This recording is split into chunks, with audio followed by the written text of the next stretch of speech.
अर्जुन रियाजी का नया सबक आज हमारा शुरू हो रहा है, जिसका नाम है जाविया, एंगल। शुरुआत हम इयादे से करेंगे जो हम अब तक सीख चुके हैं। देखिए यहां पर 3 जाविये बने हुए हैं और आप जानते हैं जावियों की ये 3 किस्में।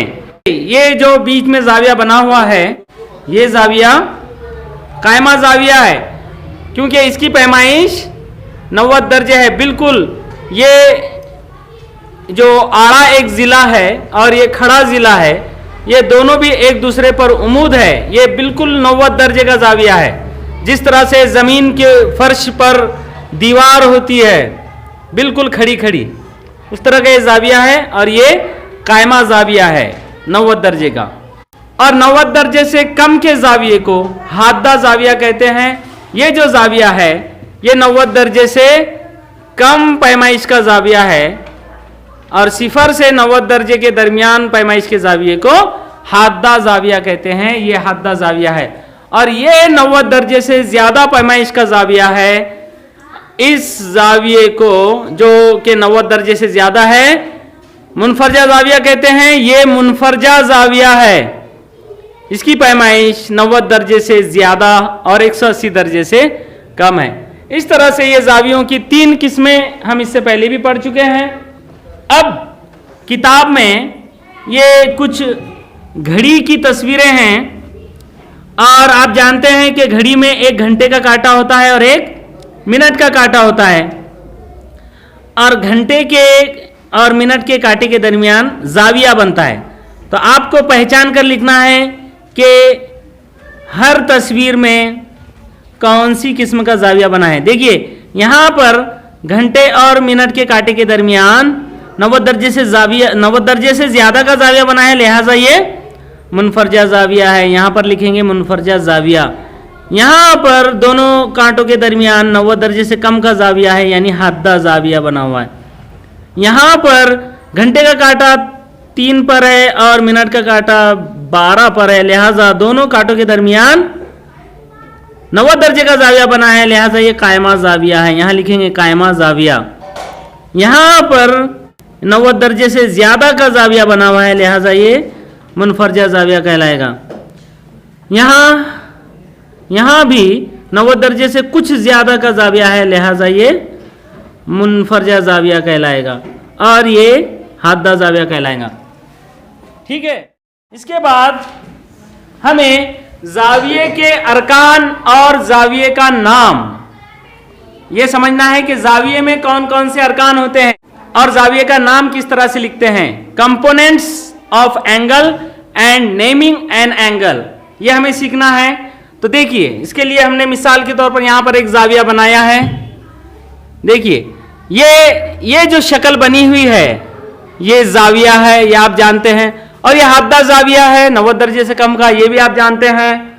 इसमें देखो जाविया दो कतात से मिलकर बनता है। जैसे ये एक कता है, ये एक नुक्तों की लकीर है जिसे कताखत कहते हैं।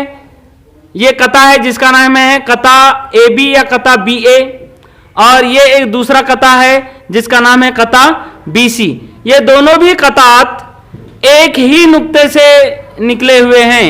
नुक्ता B दोनों भी कतात में मुश्तरिक है। नुक्ता B कता AB का भी नुक्ता है और कता BC का भी नुक्ता है। तो ये जो नुक्ता है मुश्तरिक नुक्ता है, इसे जाविये का रास कहते हैं। यहां पर इस जाविये में ये जो कोने पर का नुक्ता है नुक्ता B, ये नुक्ता B इस जाविये का रास है, या इसे रासी नुक्ता भी कहेंगे। जाविये का रास या रासी नुक्ता।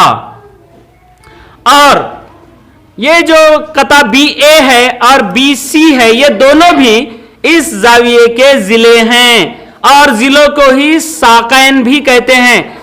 जिला BA ये इस जाविये की एक साख है और जिला BC ये इस जाविये की दूसरी साख है।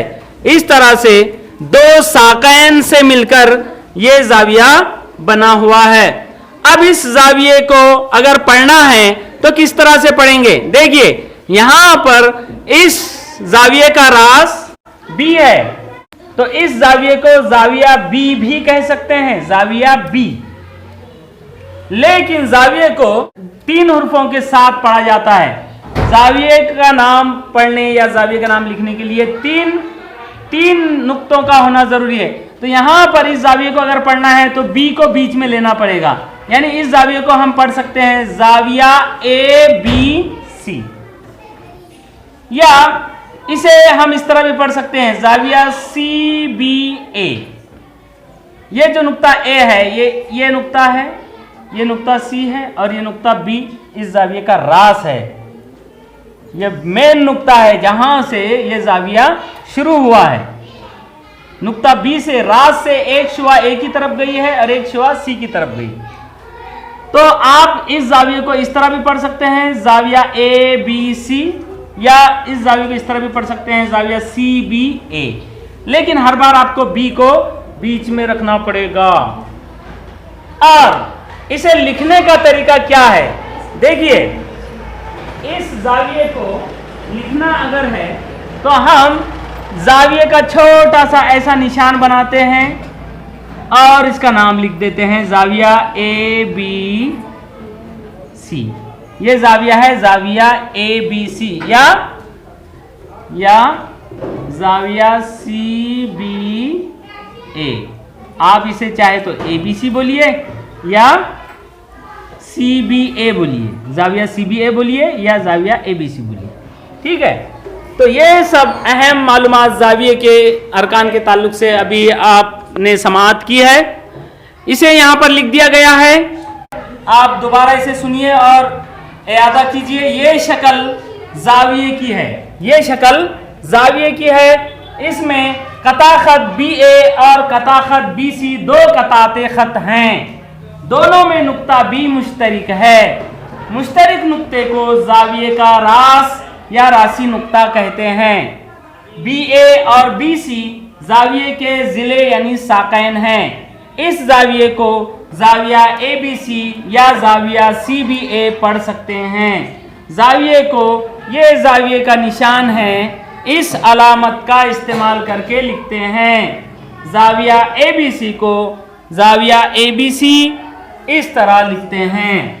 अब हम एक मिसाल समझेंगे।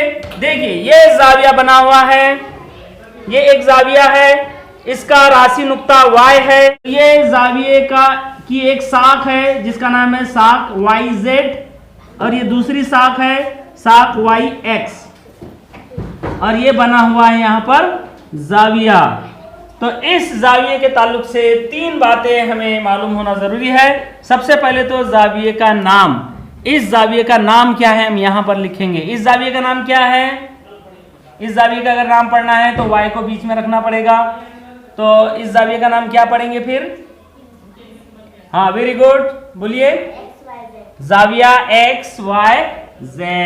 इसका नाम हम पढ़ सकते हैं जाविया XYZ, या दूसरे तरीके से पढ़िए XYZ या ZY। वेरी गुड, XYZ भी पढ़ सकते हैं, ZYX भी पढ़ सकते हैं, जाविया ZYX। Very good.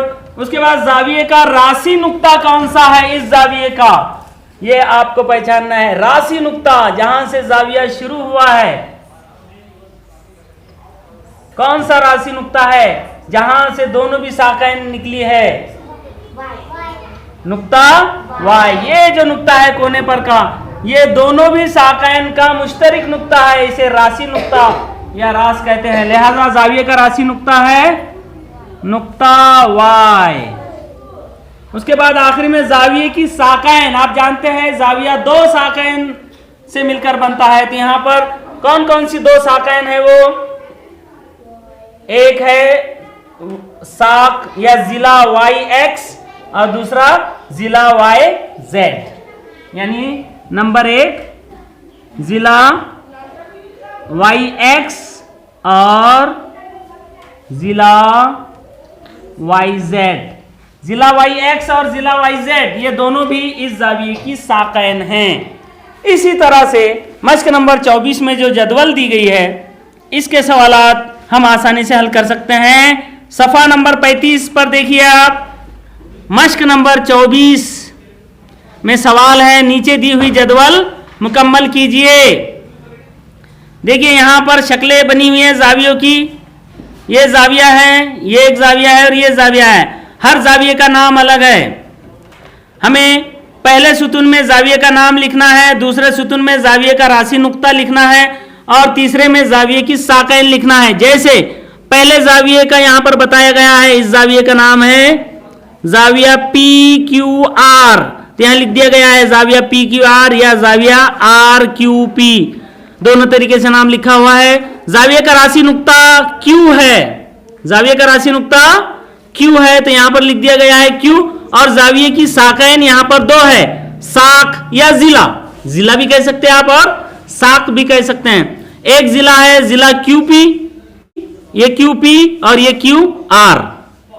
एक साक QP है और दूसरी QR है, तो साक QP और साक QR। इस तरह से बकिया दोनों भी जावियों के ताल्लुक से आप मालूमात लिखेंगे।